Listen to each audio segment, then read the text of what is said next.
he's doing it over what sounds like a boneless Travis Scott leftover, with all these spacey beats.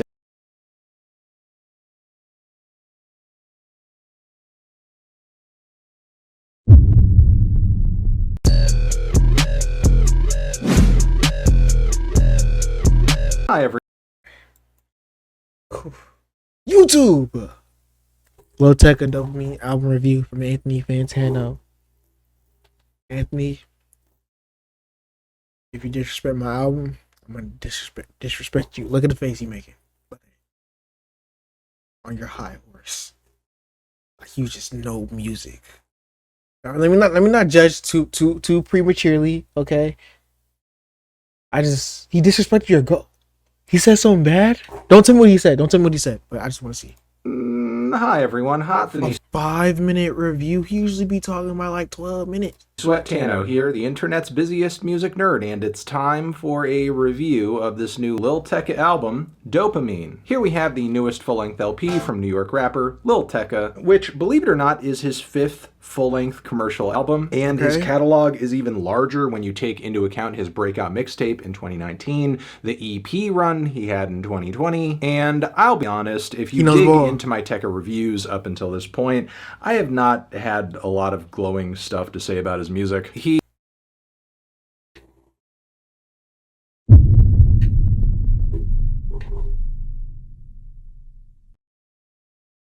Let's hear him out. He's just always come across to me as an artist who generates a lot of generic pop rap and trap, leaning heavily into autotune too, which is not inherently a terrible thing, but I think continuously he has shown to lack the voice, the lyricism, and the style to truly make himself stand out or outdo many of his contemporaries who make similar music, even if he does manage to eke out a... Who makes similar music to Tecca? Am I tweaking? Who does it? Am I blind? Am I blinded? A listable hit or two with each record. But even though I'm not massively impressed... I'm gonna start doing that when I talk in my video. I'm like, just be like...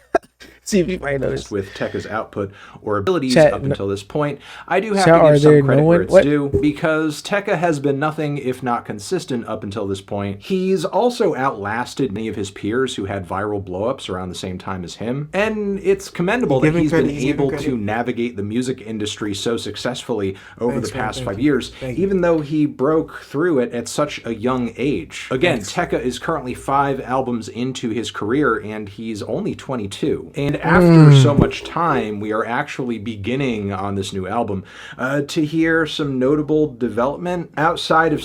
I'm not gonna lie, by the time he's 30, gang, we're gonna have like... He has 5 right now?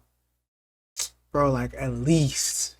I'm gonna say like 12. Like just 12. Making forgettable music. I love Fantano's little bald head. He should react to passively vibe to. Bro, he probably gonna hate on it if I'm being honest. Because Tecca does actually hit us with a few interesting surprises off the bat with this record. For one, you have the song Dark Thoughts, which, is not exactly a surprise considering it was a single and a hit. But I didn't really foresee Tecca dropping in on an instrumental that's like this kind of glitzy, smooth pop rap blend from the 2000s. That sounds like something maybe Timbaland would have put together back in the day.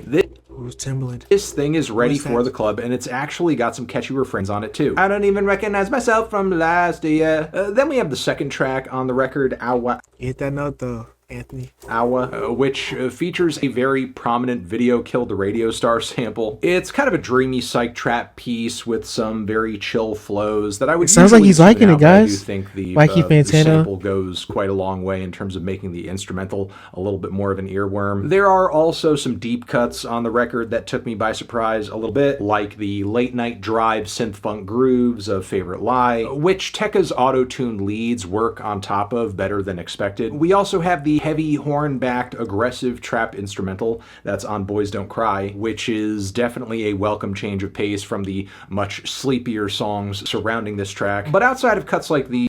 Like in a bad way? What do you mean sleepier? Like you You just want rage, bro? Was you tired of King Carson? I feel like for the rest of this record, Tecca is coming up short again, either with meandering songs where it kind of feels like he's just riffing his way through the instrumental for 2 minutes and change until it just kind of ends, like on Half the Plot or X Factor, which has no X Factor to it at all. Tecca even sounds like he's on autopilot on Irish Goodbye, despite me liking the very kind of funky instrumental that one is attached to. And even when Tecca is singing his heart out on this record, like on Sure of It, he's doing it over what sounds like a boneless Travis Scott leftover, with all these spacey beats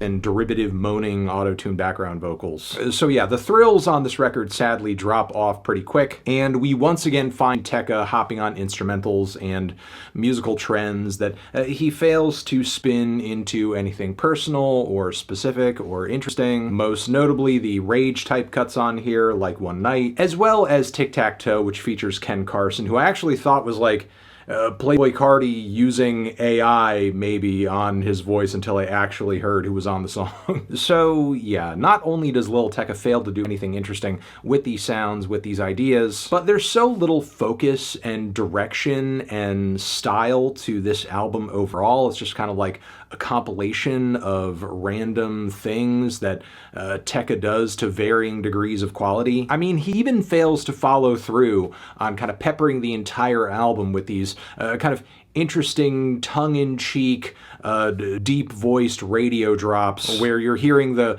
title of the album announced and maybe there's like a comedic riff or a one-liner in there, which kind of reads like a lot of such instances in recent years from the likes of Tyler the Creator or even Playboy Cardi, where you kind of have like a DJ or somebody just like screaming in the background like you're just kind of hearing a raw wild mixtape or something like that. But again, even though that does happen at a few spots on this record, Tecca doesn't really... I'm not gonna lie, you said a couple good things like at like 2 minutes in, and then since then it's just been like what he's failing at. I'm gonna guess he's gonna give it a 4. I'm guessing he's gonna give it a 4. Really follow through well enough on even this idea to make it feel like a consistent thing across the album. So yeah, while I found a few more bright spots on this record than I expected going into it, a majority of this album still kind of sees Tecca producing this very wash, rinse, repeat algorithm rap with like no flavor, no personality, no soul, no standout formula, no nothing, which is why I'm feeling a strong 3 to a light 4 on this thing. Transition, have you given...